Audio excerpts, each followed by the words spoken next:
আমাদের সংস্কৃতি, আমাদের সংস্কার সর্বদা থাকবে আমাদের সাথে।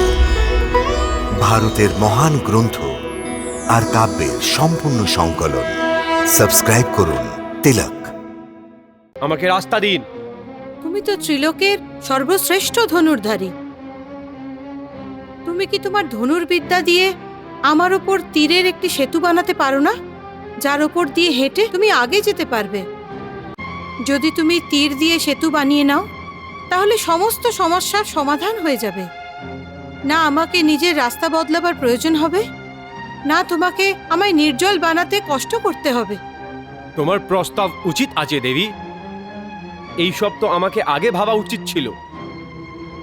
তীরের সেতু সত্যি সত্যি ভালো প্রস্তাব। বাহ!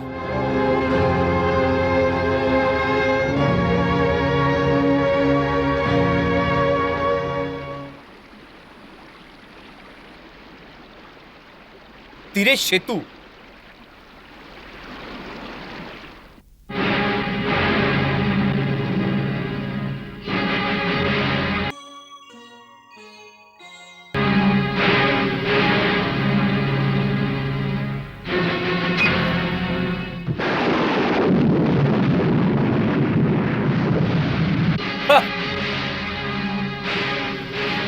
চলো সারথি।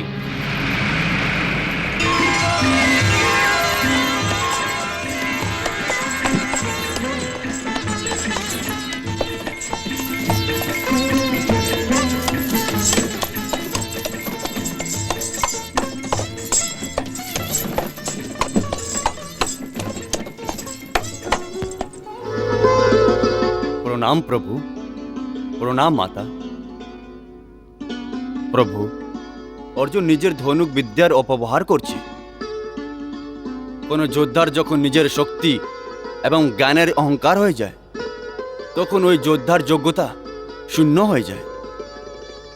আপনি অর্জুনের যোগ্যতাকে বিনাশের রাস্তায় যাবার আগে আটকান প্রভু। আমার ভক্ত অর্জুনকে আমি না, তুমি আটকাবে। অর্জুনের অহংকার আমি না, বরং তুমি নষ্ট করবে। যদি আপনার এটাই আজ্ঞা হয়ে থাকে, তাহলে আমি এটার পালন করব প্রভু।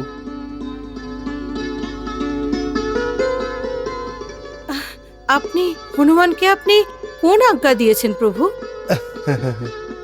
অর্জুনের অহংকারকে নষ্ট করার।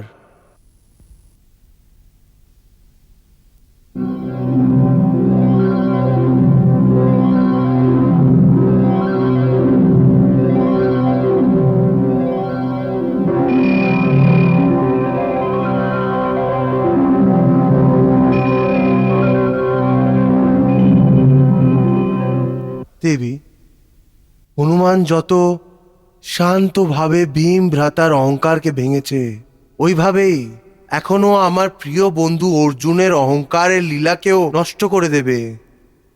প্রভু, হনুমানের দ্বারা আপনি ভীমভ্রাতার অহংকারকেও নষ্ট করার সঙ্গে সঙ্গে দুজন পবনপুত্র অর্থাৎ দুজন ভাইয়ের মধ্যে সাক্ষাৎও ঘটিয়েছেন।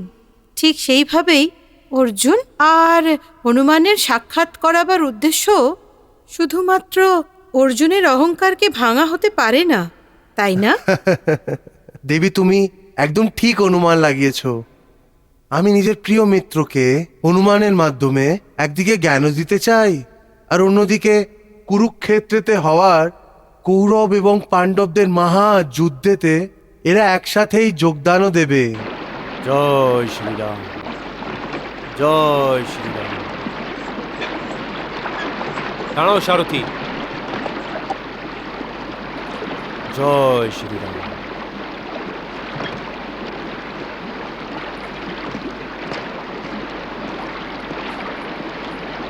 জয় শ্রীরাম। পাথরের সেতু? জানি না কেন আমার মতন সর্বশ্রেষ্ঠ তীরন্দাজ থাকা সত্ত্বেও লোকেরা পাথরের সেতু কেন বানায়। যদিও আমাকে প্রার্থনা করে, তাহলে আমি ওনার জন্য যেখানে প্রয়োজন হবে আমার তীরের সেতু বানিয়ে দেব। জয় শ্রীরাম।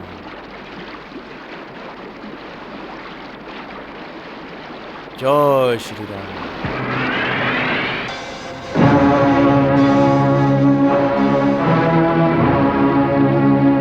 জয় শ্রীরাম।